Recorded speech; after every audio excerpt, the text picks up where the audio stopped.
Here's a guy who thinks hell is a real, actual location. You're watching one of a series of videos where Elisa Childers and I respond to 23 progressive Christian claims, kind of like a progressive Christian manifesto. Folks like this hate the idea that there are Christians who are trying to make any kind of moral progress. That was written by Ragamuffin TV. We deal with these claims, some good, some bad, some ugly, and I'm hoping that this helps you to think biblically. Number 8 is a quote from Pope John Paul II. Apparently, I didn't track that down to be sure that's actually accurate, but it's stated as a quote. Number 8 is, when will Christians realize that heaven and hell aren't literal geographic places, but states of consciousness? Yeah, I tried to find this. I was like, did he say that? That's interesting. I mean, I'm not Roman Catholic, and the truth is, you can find quotes from popes throughout history kind of agreeing with almost anything you want. Even among Catholics, it seems like papal fallibility only applies when the Pope says things they agree with. Yeah. It gets complicated because in Catholicism, most of what a pope does and says doesn't carry the authority of the papacy. It doesn't carry that sort of binding authority that people are thinking of. So it gets complicated, but I can't find this quote. I don't think he ever said it. In January 28th, in 1999, he did an audience where and it's published, you can read on the Vatican website, but he describes hell as not just a place. And so he wants us to understand it's more than just a location. Yeah. Guys. It's not just a location. What would it mean for heaven or hell to be locations at all? That seems to imply they occupy some space. Can you get into an airplane and fly up to heaven or dig your way down to hell? Are they places that living people can travel to? If not, then what does it mean to say that hell is a geographic location? And so he says that he describes it as, quote, complete frustration and emptiness of life without God. Whereas the progressive doesn't want to even borrow that from him, right? They're just, this is what they do to the Bible. Yeah. Sorry, just quote him out of context, pretend like he agrees. But if you get like, I've got it way back there on the ground, but if you get like the Denzinger's dogmas of the Catholic faith, like the things that they believe, you will see teaching on hell that's about the fire and the burning and all this. This is the traditional Catholic teaching on the topic. If hell is some kind of supernatural realm, what does it even mean to say that there is fire and burning? These are physical phenomena, not spiritual phenomena. If hell is some kind of metaphysical place, does it contain metaphysical oxygen that undergoes metaphysical combustion? And if your soul is what goes to hell, how does it burn exactly if it's not made of combustible matter? How does it even experience the pain of the burning? Does your soul have a metaphysical nervous system made of metaphysical nerves with metaphysical pain receptors? But they don't care about the Catholic teaching. Yeah. They just want someone who sounds authoritative to look like they agree with them so they can then draw you away from a real discussion on the topic. Yeah. So he doesn't deny the geography of it. He just emphasizes the experience of it. Again, how does a non-physical place have a geographic location? And there's more official documents from Roman Catholicism. They're actually in councils and stuff that are a lot more harsh about the topic of hell.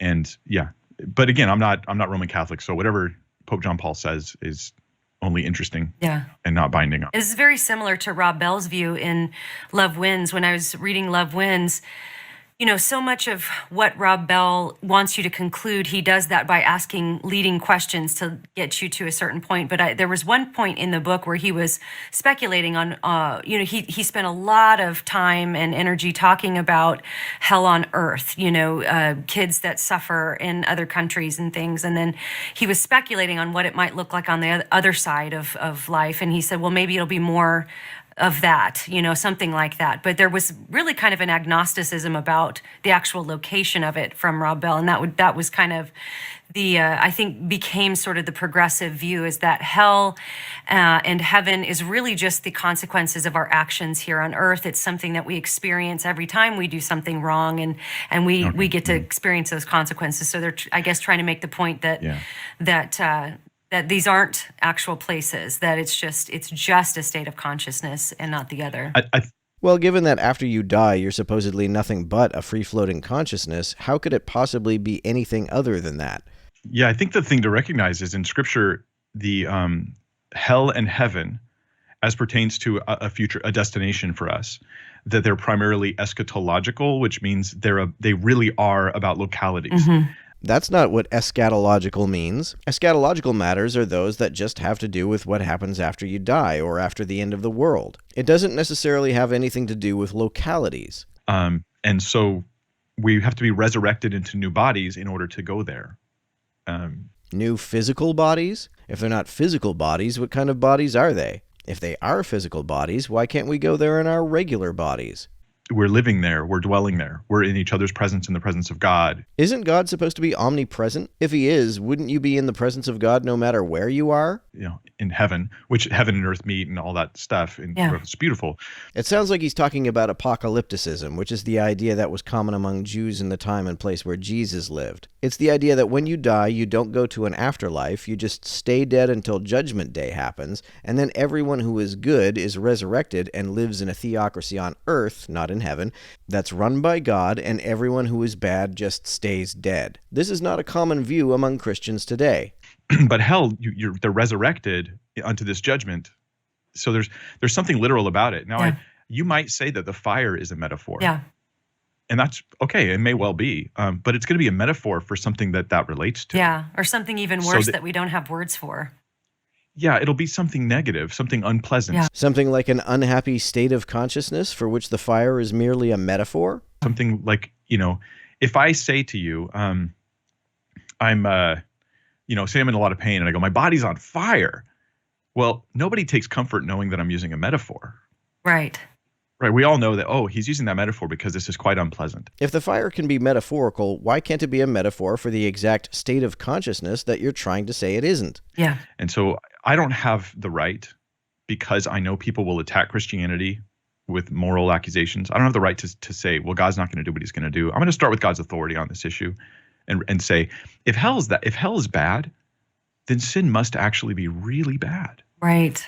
On earth, God prescribes an eye for an eye and a tooth for a tooth as the justice system we should use. He prescribes proportionality. The punishment should fit the crime, and not all sins are equally bad, so not all punishments should be equally bad. But in the afterlife, that principle, for some reason, doesn't seem to apply. Instead, it's eternal torment for an eye and eternal torment for a tooth, if you believe in this guy's conception of hell. It should be noted, however, that this conception of hell isn't really described by the Bible. The concept of hell, as we understand it today, does not have biblical origins. Hey everybody, I'm Dan McClellan. I'm a scholar of the Bible and religion. And if you look throughout a translation like the King James Version, the word hell occurs across the Old and New Testaments. But it is a rendering of multiple different words. In the Old Testament, it's always the same Hebrew word, Sheol. And the word Sheol does not refer to the conceptual package that we understand today as hell. It actually just refers to the abode of all the dead. So you see in the very last verse of Isaiah, for instance, this idea of a fire not being quenched and the worm not dying. And this is related to stuff that we see going on in First Enoch as well. And the idea is that there are constantly bodies being heaped into this eschatological place of judgment. And so the fire always has fuel and the worms always have food. But that would later be reinterpreted to mean the fire never goes out and the worms never stop chewing on you. In other words, it's an eternal punishment.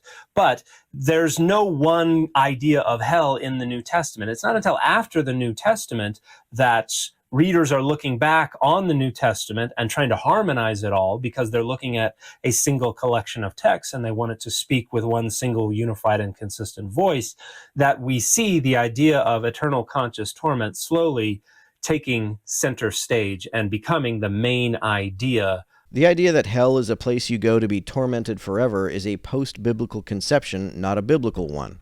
Yeah. Because God doesn't overreact. Yeah, that's good. If hell actually is a place of eternal torment for all unrepentant sinners, regardless of what their sins actually are, then by God's own standard of judgment, which is proportionality, he does overreact.